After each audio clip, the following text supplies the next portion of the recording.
Bonsoir tout le monde, bonsoir à tous ceux qui nous suivent, bonsoir dans votre case et merci d'être tous les mercredis à attendre notre émission. Bonsoir ma charmante Kelly. Bonsoir Koulsoum, bonsoir tous et toutes. Et oui, merci de nous accueillir chez vous pour partager un moment littéraire. Et ce soir, nous accueillons une femme. Mais une grande dame. Grande dame quand même, la personne de Lisiane Bernadette Thomas. Bonsoir Lisiane, comment il est? Bonsoir Kelly, bonsoir Koulsoum.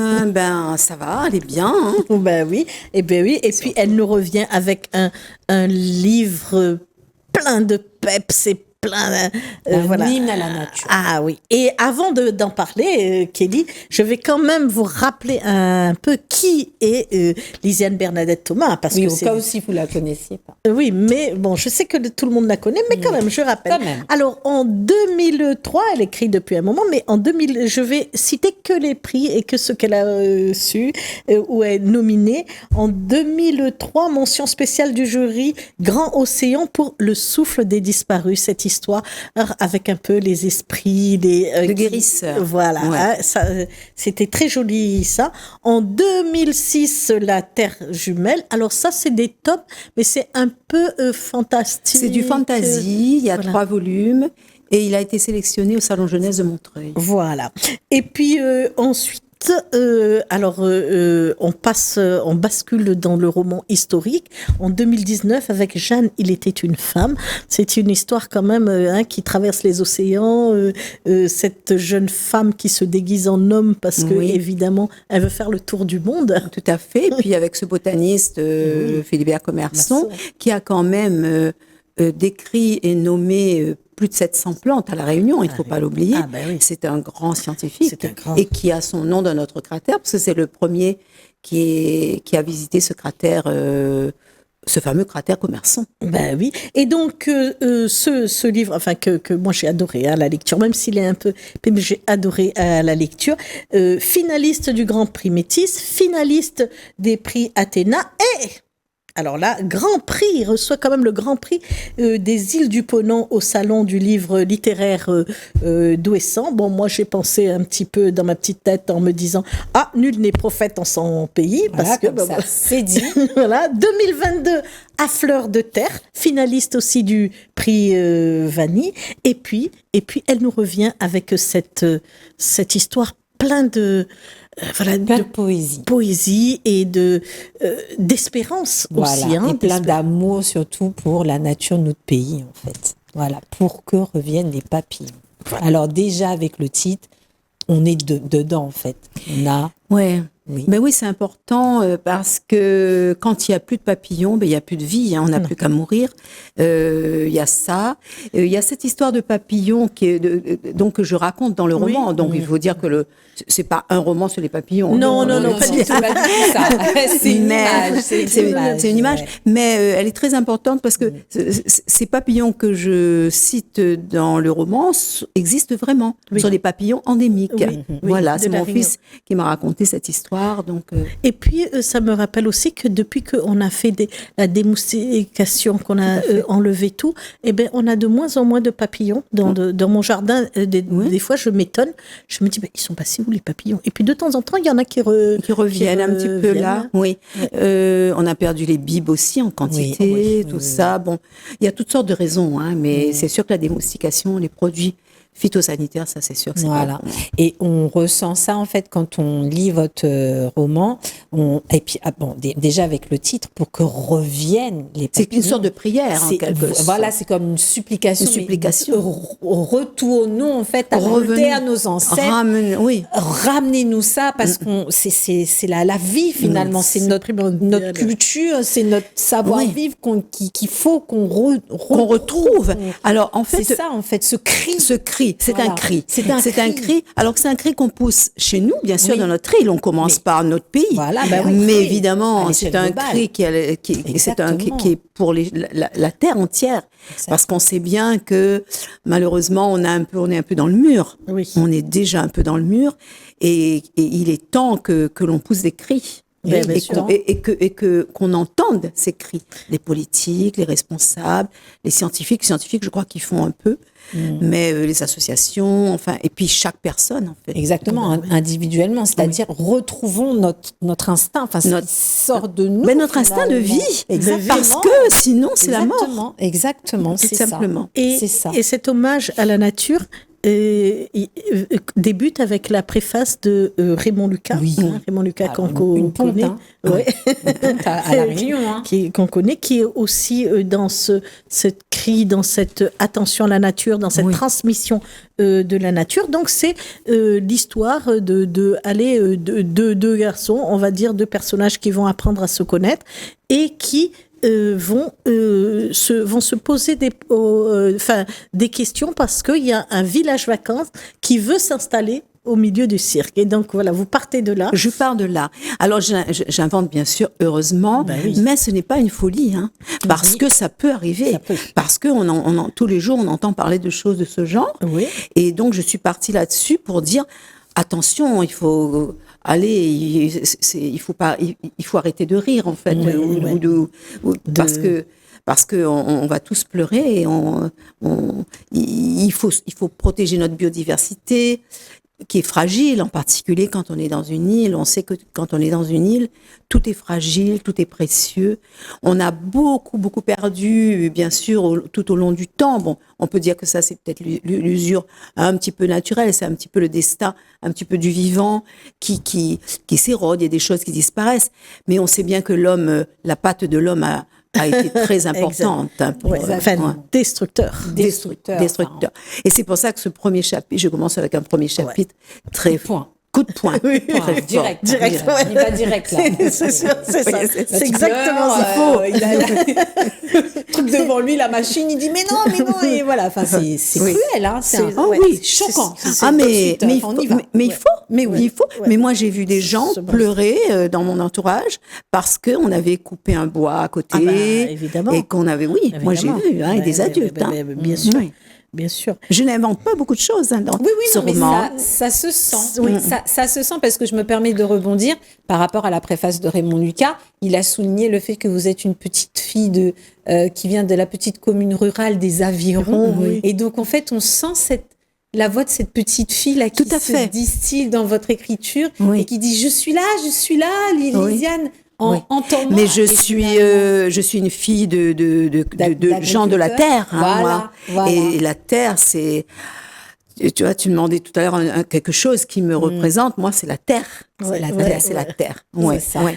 Ouais. Et puis, j'ai trouvé énormément de références aussi, énormément de références littéraires, et notamment au début, la rencontre avec le vieillard, ça m'a fait penser à Bernardin de Saint-Pierre, ce vieillard-là qui est assis sur le mur, et l'autre, il s'assoit aussi, et puis il rencontre de façon anodine, c'est le hasard. Oui, c'est le hasard. Paul arrive, et plus âgé, et puis là... Paulin aussi, je me suis dit, tiens, c'est très proche. C'est très proche et franchement, là, c'est le hasard. Hein. Ah bon? Oui. Ah ouais, d'accord. Non, c'est le hasard. Ça, c'est le hasard. Mais moi, ça tout de suite, mais comme quoi, il y a des choses comme ça qui flottent autour de nous. Et c'est ce que je dis toujours aux enfants quand ils me disent c'est difficile d'écrire, aux gens. Il y a plein de choses autour de nous. Nous, peut-être que les écrivains, on est un petit peu plus aptes à les capter parfois. Et on sort un peu les mêmes choses. Ouais. Ce sont toujours des cris qu'on lance. Ah oui, évidemment. Des lances comme ça, des lanceurs d'alerte. Justement, moi, j'aimerais revenir à ce côté retourner aux sources. Il y a dans ce bouquin une écriture aussi, tu parlais de référence, il y a une écriture aussi à la source, à la Genèse. Il y a une écriture spirituelle, voire biblique. Oui. Il y a un moment, donc on va pas déflorer le sujet, mais le personnage, on a l'impression qu'il commence une conquête, une reconquête, une connexion, avec une terre qu'il ne semble pas connaître, mais finalement, on a l'impression que cette terre, elle était là pour l'accueillir. Comme un cheminement, en fait, pour se retrouver dans le personnage de Paulin quand il revient. Et quand on a lu le roman, on comprend aussi. Oui, exactement. Parce que, mais il n'y a pas de hasard. Tout à l'heure, on parlait pour moi, il n'y a pas de hasard. De toute façon, on a des voies à suivre que notre âme suit. Et Paulin est un personnage absolument absolument magnifique. C'est un personnage de lumière. Ah bah oui. Et donc, il est là, sur la Terre, pour reconstruire, pour empêcher qu'on fasse du mal à la Ah bah nature. oui, voilà, Parce c'est que ça. la nature, c'est la vie. Ouais. Et ça, on a trop tendance à l'oublier. Hein. Mais par moments, j'ai eu pitié de lui au moment. Oui, j'ai eu pitié de Paulin. Par pitié de oui, Paul, parce il est tout seul. Alors, il y a cette machine, là, cette métaphore oui, du oui, monstre, oui. voilà. Et puis, lui, il ramasse toutes les graines. Oui. Là, il les cache, il y va, il cache. Et puis, il y croit. Il y croit. Il y croit, c'est un idéaliste. Hein. Ah, mais c'est il faut un prophète. C'est un prophète, oui, c'est un très, oui, c'est un beau personnage. Ouais. Mais je connais des gens comme ça autour de moi. Oui, mais moi aussi, ça m'a fait penser. Et il en faut. Et ce sont ces gens-là, ce sont des saints, ce sont des dieux, ce sont ces gens-là qui vont nous sauver. Et c'est pour ça que je l'ai mis, il rencontre ce vieil homme qui le garde pendant 7 jours, donc qui a un peu une figure de Dieu. Oui, elle revient sur les symboliques les 40 jours, ça tombe les 40 jours après la mort de sa grand-mère. Oui. Donc, il y a, la transmission avec l'ancien. Comme un message qu'elle lui dit, vas-y, là, il faut que tu... Voilà. La permission d'y aller. Oui, enfin, il y a toutes ces références-là. Oui, c'est comme un prophète. En fait. C'est comme un prophète, oui. Délivrer quelque chose. Eh ben, ça me fait plaisir. Il se sent investi d'une décision. Ça, c'est fort. Ça, c'était fort. Ça, c'était fort. Eh bien, écoutez, c'est ce que je voulais mettre dans ce roman. Et j'espère que beaucoup de lecteurs le sentiront, parce que Raymond Lucas, il n'arrête pas de dire, mais ce livre, dès qu'il en parle, il dit, mais il faut que tout le monde le lise, pas seulement la Réunion, tous les politiques, et puis sur la terre entière, qu'on le lise, parce que il y a des messages de vie et super importants.